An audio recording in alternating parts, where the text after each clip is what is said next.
A wedding coordinator leaned toward me and asked the question every bride expects to hear. "Ms. Ashcroft, who's walking you down the aisle?" I looked at the antique gold pocket watch resting in my palm. Its hands had stopped at 8:17 years ago.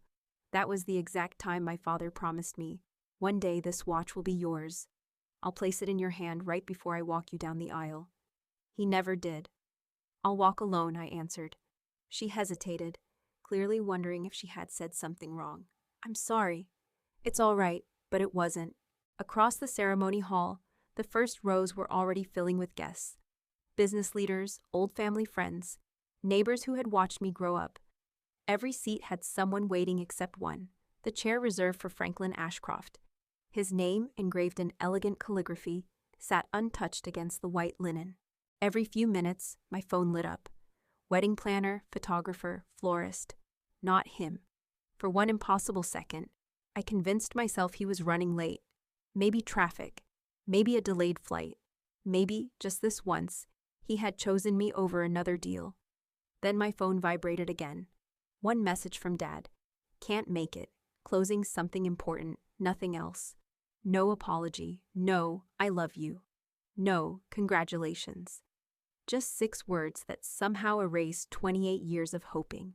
I closed my eyes, slipped the old pocket watch back into its velvet box, and handed it to my maid of honor. "Please keep this," she frowned. "Aren't you taking it?" "No." Because some promises deserve to stay buried. Minutes later, the music began. The chapel doors opened. I stepped forward alone. Every camera captured the empty space beside me. What none of them captured was the quiet promise I made to myself with every step toward the altar. If my father could ignore the most important day of my life, then one day I'd build a life so extraordinary that he would finally come looking for me. The only difference would be, by then, I would no longer be waiting. People assumed growing up in the Ashcroft family meant privilege. They saw the stone estate overlooking Long Island Sound, the black SUVs lined up outside, the charity galas splashed across society magazines, and my father standing behind podiums accepting awards for leadership and vision. From the outside, Franklin Ashcroft looked like the kind of man every son admired and every businessman respected. Inside our home, he was simply absent. Not physically, emotionally. There was a difference. Every morning, he left before sunrise with a leather briefcase in one hand and coffee in the other. Every evening, he returned long after dinner, usually speaking into a Bluetooth headset before he'd even stepped through the front door. By the time he finished discussing acquisitions, investors, or construction contracts, I was already upstairs pretending to sleep. Some children count bedtime stories. I counted the number of days I heard my father say my name. Most weeks, I could remember every single one. My mother, Lorraine, never argued with him. She adapted herself around him the way ivy grows around old stone. "Your father is carrying responsibilities you can't imagine," she'd say whenever another school event passed without him. "He loves you in his own way." That sentence became the wallpaper of my childhood. It covered every crack without fixing any of them. My older brother, Garrett, never had to wonder whether Dad loved him. Garrett looked like Franklin 25 years earlier, confident, athletic, comfortable in every room he entered. By 16, he was already attending client dinners, learning how to shake hands with investors, sitting beside Dad during charity auctions, as if everyone had silently agreed he would inherit the Ashcroft legacy. I wasn't jealous of Garrett. I was jealous of how effortless everything seemed between them. One Saturday afternoon, when I was 13, I wandered into Dad's home office carrying a sketchbook. I'd spent 3 weeks designing what I imagined would be the perfect wellness lodge, surrounded by trees, sunlight, and quiet walking trails. I didn't know then that I would spend my adult life building places almost exactly like it. "Dad?" He kept typing. I drew something. Without looking up, he extended one hand. I placed the sketchbook on his desk. He glanced at the first page for less than 2 seconds before sliding it aside. "You've got imagination," he said flatly. Then he returned to his laptop. "I thought maybe..." My voice almost disappeared. "We could build something like this together someday." He finally looked at me. Not warmly, not cruelly, just distracted. "Audrey, He removed his glasses and rubbed the bridge of his nose. Dreams are nice, but businesses aren't built on dreams. They're built on discipline. Go spend time on something practical. I nodded, not because I agreed, because I had already learned disappointment was easier when nobody saw it happen. That night, I tore every page out of the sketchbook and stuffed them into the fireplace. Years later, I would remember that moment with perfect clarity, not because he criticized my drawings, because he never asked why I made them. He never wondered why his daughter kept sketching places where strangers could feel welcomed. He never realized I was trying to build the kind of home I wished I'd grown up in. The older I became, the less I chased his attention. At least that's what everyone believed. The truth was far more complicated. I still noticed every empty chair at school concerts, every missed birthday dinner, every forgotten phone call. Hope doesn't disappear all at once. It fades quietly, one disappointment at a time. By the time I met Owen Mercer, I'd become remarkably good at pretending none of it mattered. Owen noticed anyway. One evening, after we'd been dating for only a few months, he asked a question no one else ever had. When was the last time your father told you he was proud of you? I opened my mouth to answer. Nothing came out. I searched birthdays, graduations, college, my first promotion. I couldn't find a single memory. Owen reached across the table and gently took my hand. You know, he said softly, sometimes people spend their whole lives trying to earn something that should have been given freely. I laughed it off, changed the subject, ordered dessert, but his words stayed with me because deep down I knew he was right. I just wasn't ready to stop trying. I still believed there was one day my father wouldn't miss, one moment too important to ignore, my wedding. I had no idea that the promise I'd been making to myself since childhood was about to die, only to become the reason I would eventually build an empire far greater than the one Franklin Ashcroft spent his entire life protecting. Wedding invitations have a strange way of revealing who people really are. Some guests RSVP months in advance. Some cancel politely. Some never respond. My father accepted within 24 hours. Not through my wedding planner, not through my mother, through his executive assistant. Mr. Franklin Ashcroft has confirmed his attendance. I stared at the email for several minutes. It wasn't exactly heartfelt, but it was enough. For the first time in years, I allowed myself to believe he'd chosen me. I should have known better. The week before the ceremony, he called unexpectedly. Audrey, his voice was clipped, efficient. I'll be there, I smiled without realizing it. I've reserved a few minutes before the ceremony. We should take some family photographs. Good. There was a brief silence. I'll also bring the pocket watch. My heart tightened. The watch, the one his grandfather had carried through World War II. The one every firstborn in the Ashcroft family received on their wedding day. You remembered, I whispered. I said I would. Then he hung up. For 7 days, I carried those 4 words with me like they were something fragile. I even caught myself defending him. To Owen, to my bridesmaids, to myself. Maybe he's changing. Looking back, I wasn't believing in my father. I was believing in the little girl who still thought fathers always came home. The morning of the wedding felt almost peaceful. Sunlight poured through the windows of the bridal suite. My mother helped fasten the final buttons on my gown. For once, she looked genuinely happy. He'll come, she said quietly. He promised. So did I. She squeezed my shoulder. Sometimes your father just... She stopped. Even she couldn't finish that sentence anymore. Outside, guests began arriving. Music floated through the gardens. Laughter echoed beneath the white tents. Everything was ready except the one person I'd spent my whole life waiting for. 30 minutes before the ceremony, my phone remained silent. 20 minutes. Still nothing. 15. I dialed his number, straight to voicemail. His assistant didn't answer either. 10 minutes before I was supposed to walk down the aisle, my phone vibrated. A message. No greeting. No explanation. Deal isn't closing itself. Give the watch to Garrett someday. That was it. Not I'm sorry. Not congratulations. Not even I love you. Just instructions about a family heirloom. As though missing his daughter's wedding was no different than rescheduling a dentist appointment. I read the message once, then again. The words never changed. Behind me, someone asked whether we should delay the ceremony. Another suggested waiting another 15 minutes. The wedding coordinator whispered that guests were beginning to notice. Everyone was trying to protect me from the truth. But the truth had already arrived. It fit on a phone screen. I slowly removed my engagement ring, not because I doubted marrying Owen, because my fingers had started shaking so badly I was afraid I'd drop it. Owen found me standing alone near the window. He didn't ask about my father. He looked at my face and already knew. Without saying a word, he opened his arms. For the first time that day, I stopped pretending.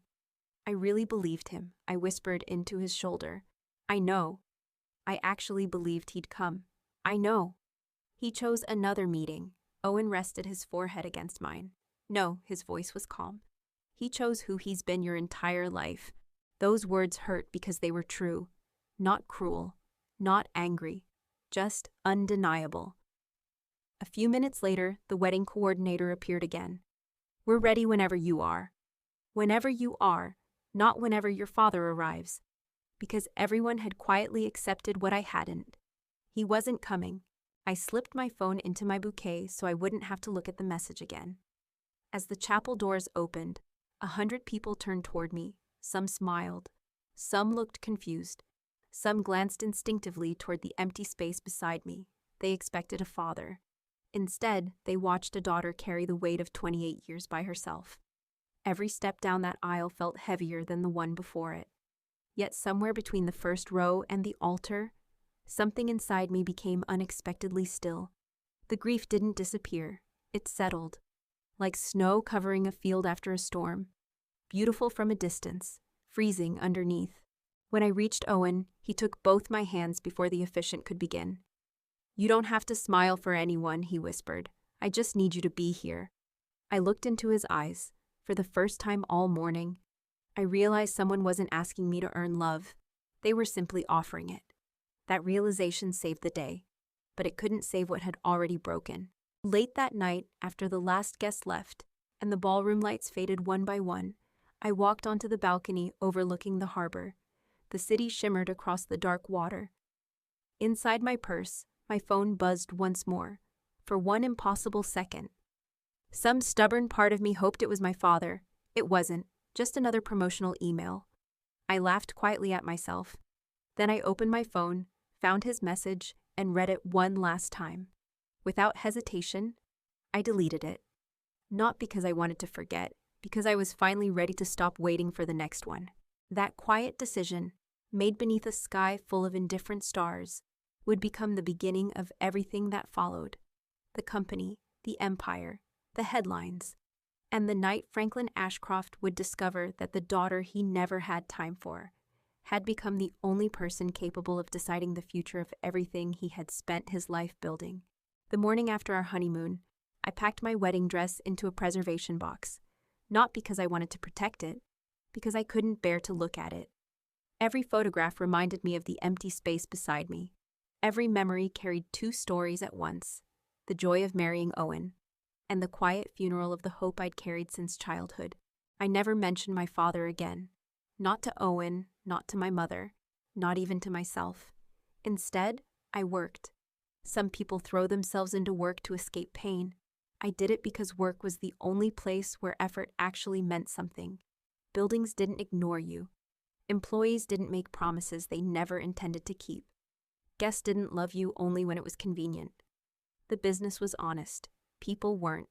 3 months after the wedding, I bought my first property. It wasn't beautiful. It wasn't profitable. Honestly, it barely qualified as functional. An aging wellness lodge tucked into the foothills of Vermont sat abandoned after years of poor management. The roof leaked every spring. Half the guest rooms hadn't been renovated in over a decade. Online reviews described the place as forgettable, which somehow felt worse than terrible. The real estate broker tried to discourage me. You know why everyone passed on this property? I can guess. It'll take millions just to make it competitive. I know. You could lose everything. I know. He studied me for a long moment. You still want it? I smiled. I'm not buying what it is. I'm buying what it could become. He chuckled softly. I've heard that line before. So have I. The difference, I replied, signing the paperwork, is that I'm actually going to prove it. The first year tested every ounce of that confidence. There wasn't enough money to hire the staff I wanted. So I became the staff. I checked guests in at the front desk, cleaned rooms after housekeeping finished their shifts, scrubbed bathroom floors when someone called in sick, balanced payroll after midnight, answered customer emails before sunrise. By the end of each day, my back ached, my hands were raw, and I smelled faintly of industrial detergent. I had never been happier, because every exhausted night ended with something I'd never experienced growing up. Progress. Small, slow, honest. One winter weekend, a blizzard swept across the mountains without warning. Roads closed. Power lines snapped. The entire property went dark. More than 40 guests were stranded. Some were frightened. Others were furious. I grabbed every flashlight we owned, lit candles throughout the lobby, and personally knocked on every guest room door. "We'll get through the night together," I told them. "I promise no one will be left alone." That sentence surprised me, not because I said it, because I realized I'd become the kind of leader I'd spent my childhood wishing I had.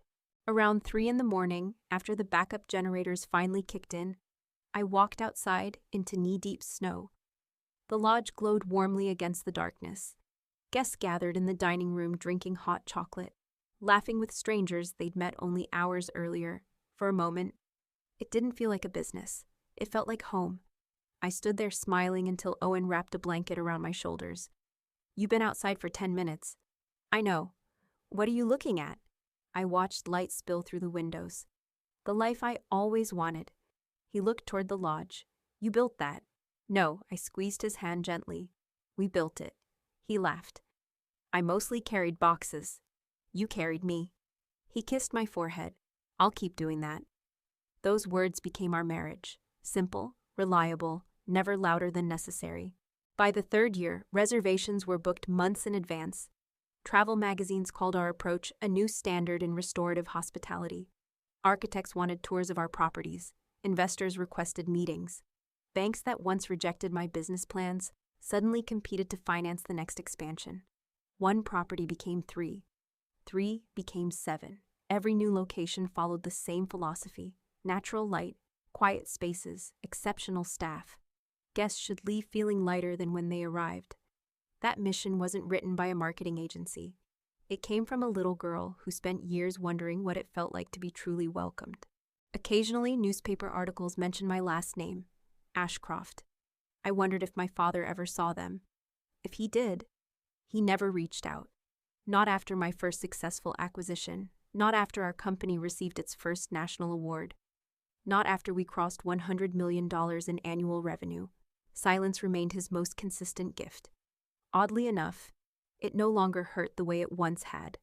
The absence that used to define my life had become background noise. I wasn't building an empire to make my father proud anymore. I was building it because every guest deserved the feeling I'd searched for all my life: to arrive somewhere and know they mattered. Then came an ordinary Tuesday morning. No celebration, no countdown, no sense that anything extraordinary was about to happen. I was reviewing renovation budgets with Naomi Pierce when she walked into my office carrying a tablet and wearing an expression I'd never seen before. She closed the door, locked it, then looked directly at me. "Audrey." Her voice was unusually calm. The independent valuation report just came in. I leaned back in my chair. And, instead of answering, she slowly turned the screen toward me. One number filled the page: $580 million. For several seconds, neither of us spoke. Not because the number was unbelievable, because of everything it represented. The sleepless nights, the frozen winters, the years of being overlooked, the promises that were never kept. Naomi finally smiled. "You did it." I stared at the skyline outside my office window. Somewhere deep inside, I expected tears. They never came. Instead, I thought about a forgotten pocket watch resting in a velvet box and an empty chair at a wedding. Neither of them hurt anymore. I didn't realize that, only a few hundred miles away, another pair of eyes had just landed on the same headline. For the first time in years, Franklin Ashcroft remembered he had a daughter, and this time, he needed her. The headline spread faster than I ever imagined. Business channels dissected our valuation. Financial podcasts debated whether our expansion strategy had permanently changed the luxury wellness industry. Investors who had ignored my emails 5 years earlier suddenly wanted lunch. Magazine covers called me the quiet visionary.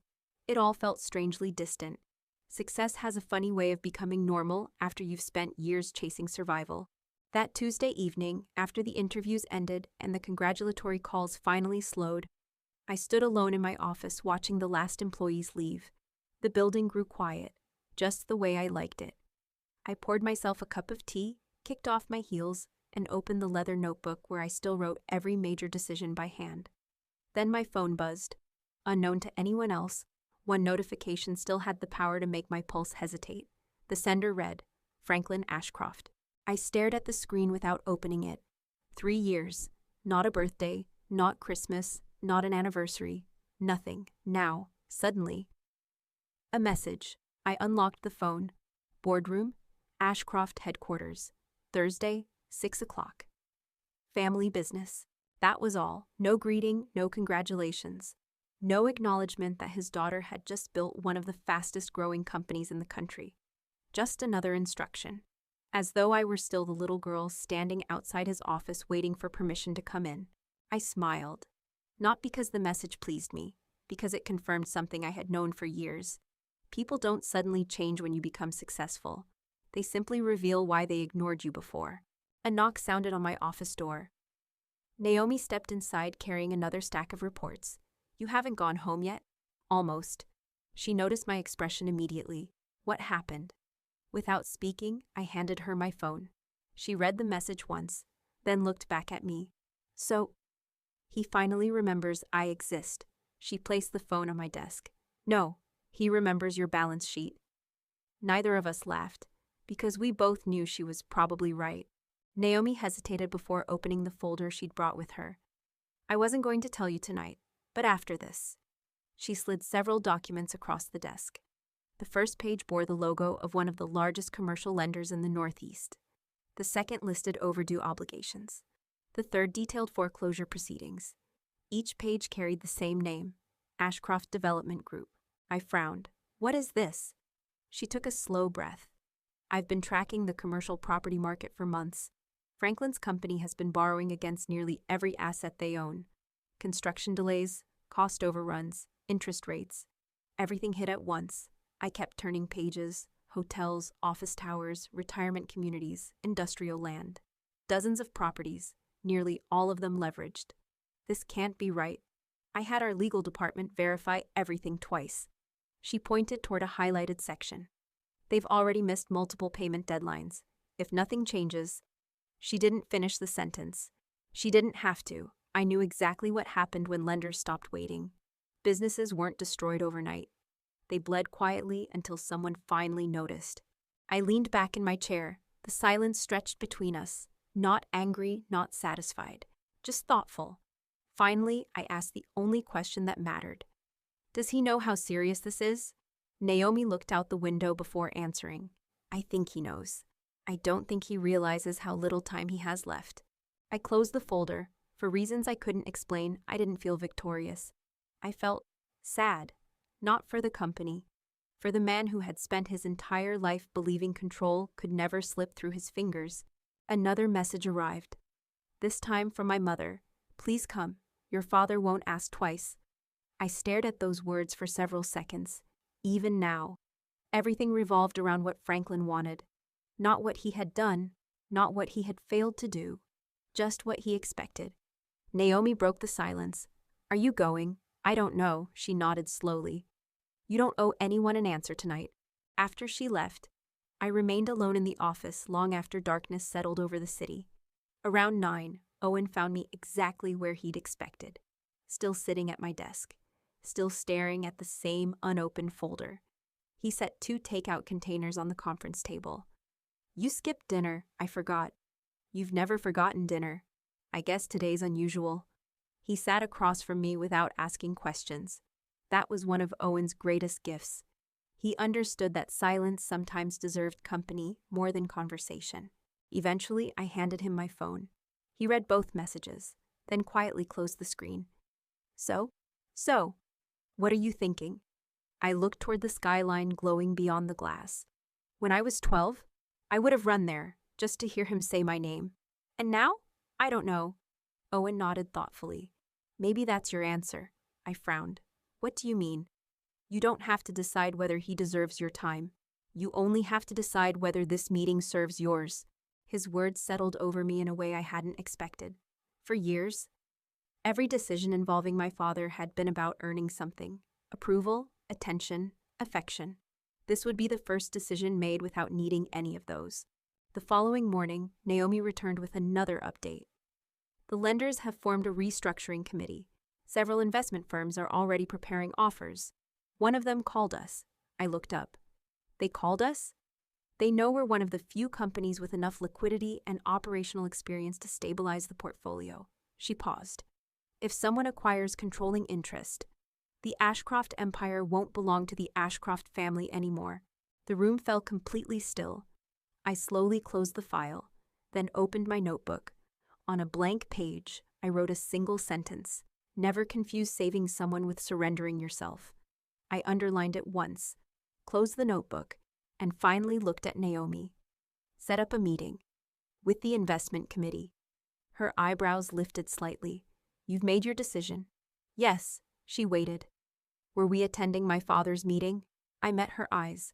No, we're preparing for the one that happens afterward. Because for the first time in my life, I wasn't walking into Franklin Ashcroft's world hoping to be accepted. I was walking in fully aware that the future of his world might soon depend on a decision only I could make. And he still had no idea. Thursday arrived gray and cold. By 6 o'clock, rain tapped softly against the windows of Ashcroft headquarters, a 40-year-old building my grandfather had commissioned when the company consisted of fewer than 20 employees. I hadn't stepped inside since my wedding. Nothing had changed. The marble floors still reflected the crystal chandeliers. Oil portraits of previous Ashcroft generations still lined the hallway. Even the receptionist greeted me with the same polite smile she'd worn since I was a teenager. Good evening, Ms. Ashcroft, I smiled back. It's Audrey. She hesitated before nodding. Of course. As I walked toward the executive boardroom, memories surfaced one after another. Waiting outside these doors after school. Watching Garrett sit beside our father during meetings. Being told kindly but firmly that the boardroom wasn't a place for children. Apparently, it was now. Vincent Hale was waiting outside the conference room. Our family's longtime attorney looked older than I remembered. His silver hair was thinner. His posture carried the weight of too many difficult conversations. I'm glad you came, he said quietly. Were you? He gave a tired smile. I've represented your family for 32 years. Tonight may be the last time I can honestly say that. He opened the door. The room fell silent. Franklin sat at the head of the long walnut table. Garrett occupied the chair to his right. Lorraine sat quietly beside him, her hands folded tightly in her lap. Several senior executives avoided eye contact altogether. No one smiled. No one stood. Franklin gestured toward the empty chair across from him. Sit down. I remained standing. I'd rather hear why I'm here first. His expression hardened. Your company has resources. Our company needs temporary support. Temporary. Interesting choice of word. He slid a folder across the table. A bridge loan, 12 months. Once the market stabilizes, everything returns to normal. I didn't touch the folder. Instead, I looked around the room. No one appeared confident. The chief financial officer stared at the table. The operations director looked exhausted. Even Garrett seemed less certain than usual.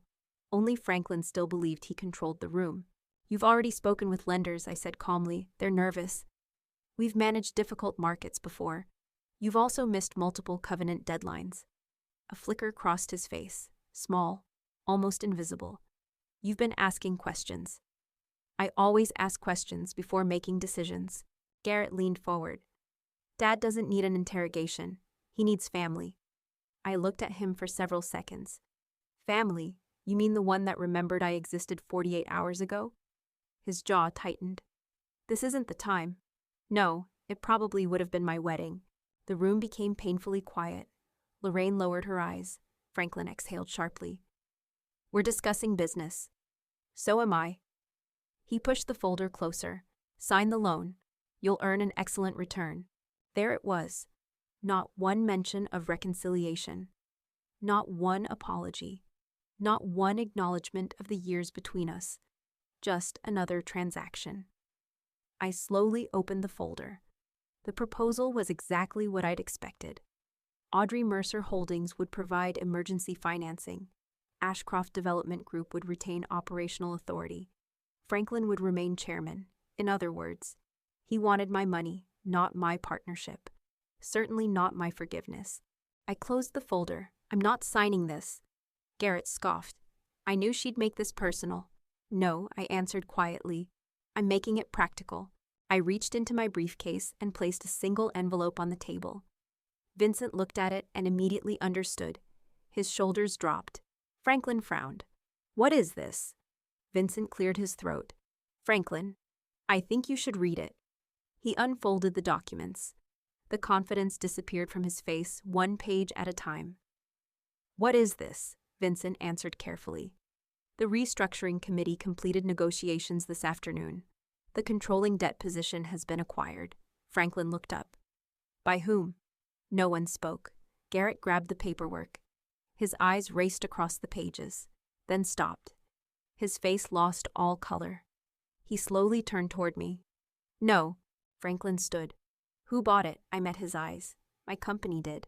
Silence. Not ordinary silence. The kind that changes lives. Franklin laughed once, a short, disbelieving laugh. That's impossible. It was completed legally this afternoon. You had no authority. I didn't need yours. His voice rose.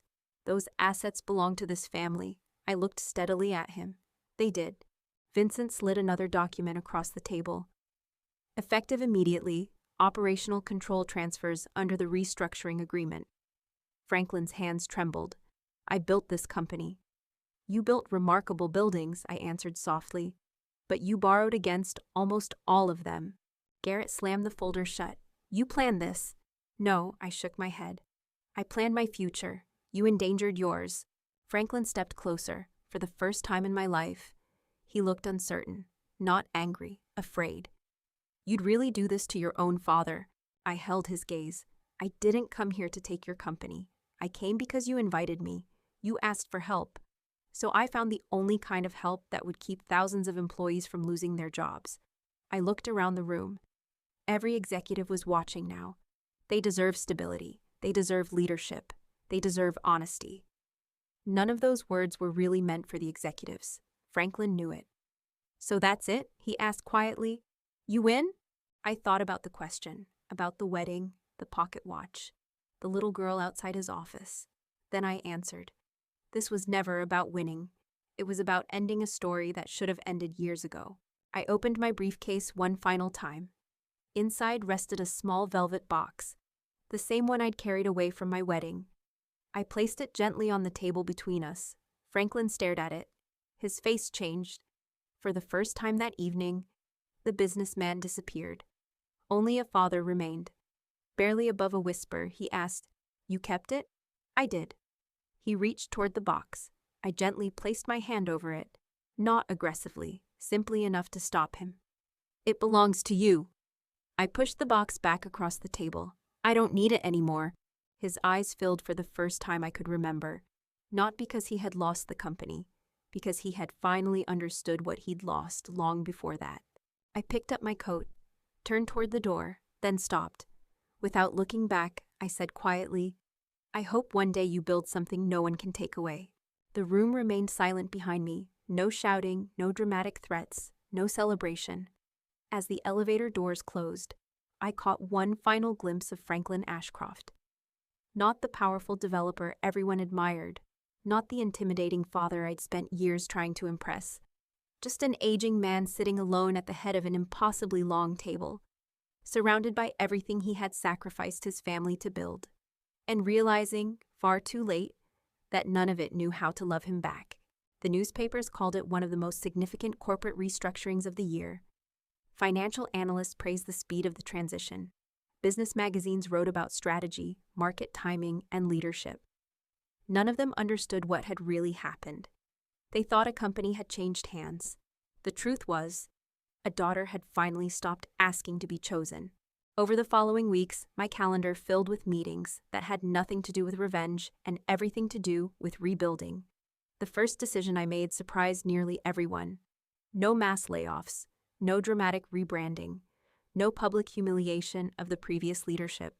The people working inside those buildings weren't responsible for the choices that had brought the company to the edge. They deserved stability, not punishment. I spent nearly every day visiting the properties one by one. Some were in worse condition than I had imagined. Leaking roofs, half-finished renovations, employees who hadn't received clear direction in months. Yet every place also held something worth saving. Dedicated managers, loyal maintenance crews, front desk associates who still greeted guests with genuine warmth despite the uncertainty surrounding them. Leadership, I realized, wasn't measured by the buildings you inherited. It was measured by how people felt when they worked beside you. One afternoon, while touring a retirement community outside Newport, an elderly groundskeeper approached me. "I've been here 26 years, he said. "I worked for your grandfather." He looked around the property before lowering his voice. "We haven't seen hope around here in a long time." Those words stayed with me during the drive home. Hope, not profit, not expansion. Hope. That evening, I approved a complete renovation plan. Natural gardens replaced unused parking lots. Walking trails wound through quiet wooded areas. Medical recovery spaces were redesigned to feel less clinical and more human. The company wasn't simply changing ownership, it was changing purpose. A month later, I received 2 voicemail messages. Both were from my mother. The first was filled with tears. The second was almost entirely silence. She never once asked about the company. She never apologized for the wedding. She only said, "I hope you're sleeping well." It was the closest either of my parents had ever come to asking how I felt. I listened to both messages, then quietly saved them. Not because they healed anything, because they reminded me that people sometimes learn too late how to love. Garrett never called. Instead, he published interviews blaming changing markets, economic conditions, and aggressive investors. He spoke about numbers, never family, never responsibility, never choices. I wished him peace anyway. Anger had become far too expensive to keep carrying. Franklin remained completely silent. Months passed. Winter arrived, then spring. One Saturday morning, Owen and I visited the very first wellness lodge we'd purchased years earlier. The old building looked almost unrecognizable now. The gardens had matured. The wooden walkways overlooked a small lake where guests sat reading beneath maple trees. Inside the lobby, soft piano music drifted through the air. A young employee recognized me immediately. "Ms. Mercer?" I smiled. "Please, call me Audrey." She laughed nervously. "I just wanted to thank you." "For what?" "My mother stayed here after her surgery. She said this was the first place where she stopped feeling like a patient." For a moment, I couldn't answer.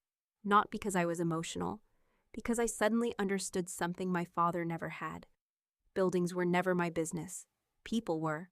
After she walked away, Owen slipped his hand into mine. "You disappeared for a second." I was thinking. "Dangerous habit," I laughed. "I spent years believing success meant proving someone wrong. And? I think success is quietly proving yourself right." He squeezed my hand. I liked the old definition. So did I, but this one's lighter. As we wandered through the gardens, I noticed an elderly father teaching his granddaughter how to skip stones across the lake. She missed every throw. He celebrated every attempt. Neither of them seemed to care how many stones actually reached the water. I stood there watching longer than I expected. Not because I envied them anymore, because I was genuinely happy they had each other. That surprised me. Healing doesn't arrive with fireworks. It arrives in ordinary moments, when someone else's happiness no longer reminds you of what you never had. Later that afternoon, when we returned home, I climbed into the attic searching for old family photographs. Tucked inside a cedar chest, beneath yellowed albums and forgotten Christmas ornaments, I found the velvet box, the pocket watch. I hadn't opened it since the board meeting. For several minutes, I simply held it. Then slowly, I lifted the lid. The watch still rested exactly where I'd left it. Its hands remained frozen at 8:17. Once, that broken watch represented a promise that had never been kept. Now, it represented something entirely different. Proof that time could stop for one memory, without stopping the rest of your life. I closed the box gently and returned it to the shelf.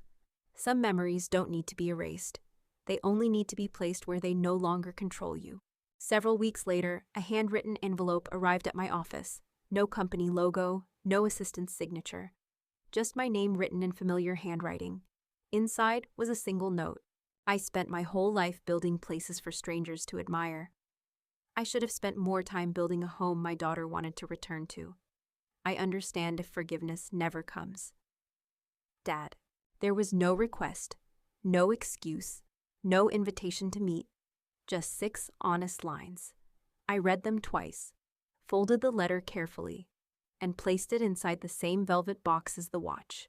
Some endings don't require reconciliation, only truth. People often ask me what the greatest moment of my career has been. They expect me to mention the valuation, the acquisitions, the awards. They're always surprised by my answer. The greatest moment of my life wasn't becoming wealthy. It wasn't taking control of a failing company. It wasn't even walking away from that boardroom. It was the quiet morning I woke up and realized I no longer measured my worth by whether Franklin Ashcroft could see it. Because the little girl who once stood outside her father's office hoping he'd finally open the door had grown into a woman who built doors wide enough for thousands of other people to walk through. And that, I discovered, was the only inheritance that had ever truly mattered. For a long time, I believed the hardest thing in life was living without a father's love. I was wrong. The hardest thing is spending years believing you have to earn the love that should have been yours from the beginning. If my story has taught me anything, it's this. Never let someone else's inability to love convince you that you're difficult to love.